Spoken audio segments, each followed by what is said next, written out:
panelists and my dear friends.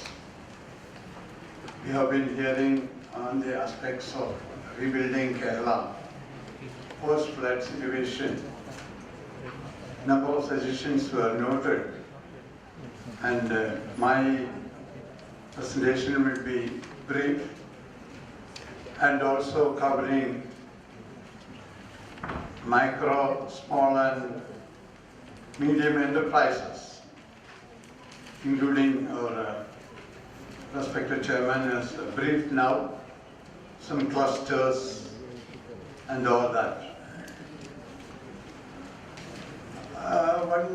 Briefly, I wanted to speak to you about the magnitude of this flood or the earth tremors. Suppose you check into the floods happened in last century and currently also. Perhaps this catastrophe was not so mega when compared to the people we lost lives during the flood. Flood as such is, according to me, is quite natural. When there is torrential rain or continuous rain, naturally the water will be flowing, or the stored water from the reservoirs again will be coming out. You cannot stop flooding. But how we can stop the damages? Always the damages happening because of the people like us, either staying in the location or staying outside. I am coming from Kottayam. Mostly only the peripheral areas were damaged. Otherwise, we were in Noah's Ark, safely seeing from the TV. That is what is happening. And any disaster will be a sort of enjoyment also to the people at large. So you can see that, according to me, I enjoyed the situation. But after August 15th or August 14th, we were to come out for the rescue. So we attended immediately with funds from our association and then went out to the rescue areas. Then we started rehabilitation from Changanasheri, especially the Kuttanad refugees. We started about 40-50 camps immediately because of the massive effort by Changanasheri Social Service Society and of course a lot of seminarians and priests and sisters. This is only a background of this. Coming back to the industry enterprises, many of the industries lost, mainly because those industries were situated in developed paddy fields, which they should not have done. I myself have visited 2-3 sizes of units where massive loss happened to the motors, electrical installations, things like that, even machineries. Then nano household units run by families in their backyards, where these nano units or micro units, they don't have any insurance, and their money comes from banks or other blade companies on gold loans, or all are inorganized, or rather unorganized sector. So these people can't be helped by the state level banking committee's statements on moratorium or restructuring of loans, or so many initiatives they have already announced. But according to me, all are in paper only. They have not come from the practical way of handling things. So this seminar has to look into that area where the banking community should immediately come out.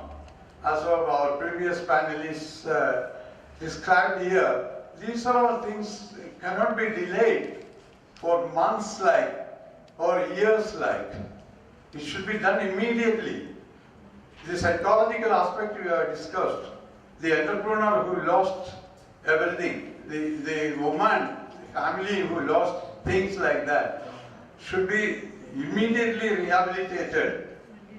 And I see there is a lot of opportunity for this catastrophe, a windows of opportunities developed, because we need a lot of materials, lot of items for building houses or even giving food items, so many things. I don't describe it, you all know that.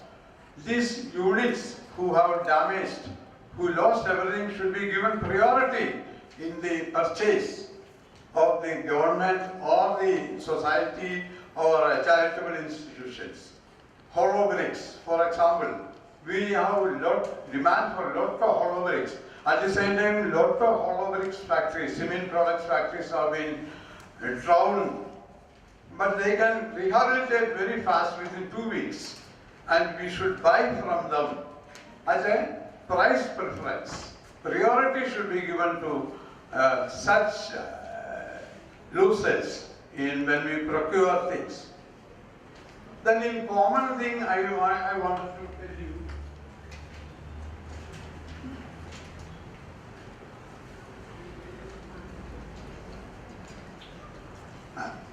I cannot support that our ministers now going around for collection of funds and spending their time in areas. After all, what we can give? We can give, say, 50 lakhs or 1 crore. According to me, the massive demand of funds is perhaps 1 lakh crore. Simply I say, it must be more than that to rebuild Kerala, a new Kerala and all that. First of all, there are areas which are damaged, like Changanur, Aramala, Kodanjeri, Idiki, Kuttanad. Those areas are to be specifically pointed out and they should be immediately recovered. Then comes the old Kerala. First 3 months you should allow to these areas to come out. For that, we have source of funds to be mobilized from, as somebody was telling us, World Bank or foreign friends. And there are a lot of methods to mobilize such large funds. And the shame is that our federal system is completely failed in that. Our Prime Minister has come out and it was a humiliation to the Keralites that when he declared 600 crores of rupees as initial payment. Perhaps you may be right that there are central schemes, lot of central schemes which are already in the pipeline, which we are very poor in implementation. So if we take steps to implement the already central schemes, and we should hope that the central government should allot specific schemes for this rehabilitation or recovery projects. We should be able to, our public opinion should be mobilized. At the end, I should say, we should approach Supreme Court immediately that the fundamental right of Keralites as a state person, as a state citizen, that we should be given enough financial support.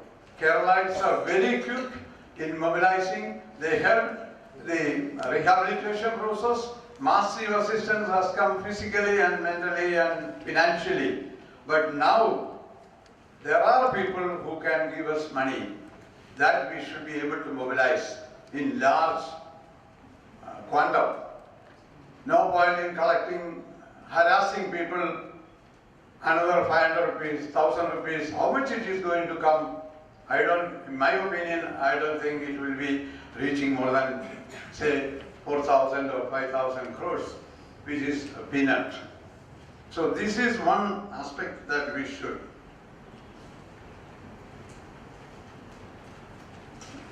And about the planning, everybody was telling, so I don't go to that planning, failing to plan is planning to fail. This is what, the nutshell, the things that we should do. The small-scale industry or enterprises, the statement which has already been published by the government is not at all realistic. They took a very random approach, meeting some units here and there, took just 3-4 days and say Kottayam lost 5 crores, Calicut lost 10 crores, Kuttanad lost 2 crores. These are all not at all realistic figures.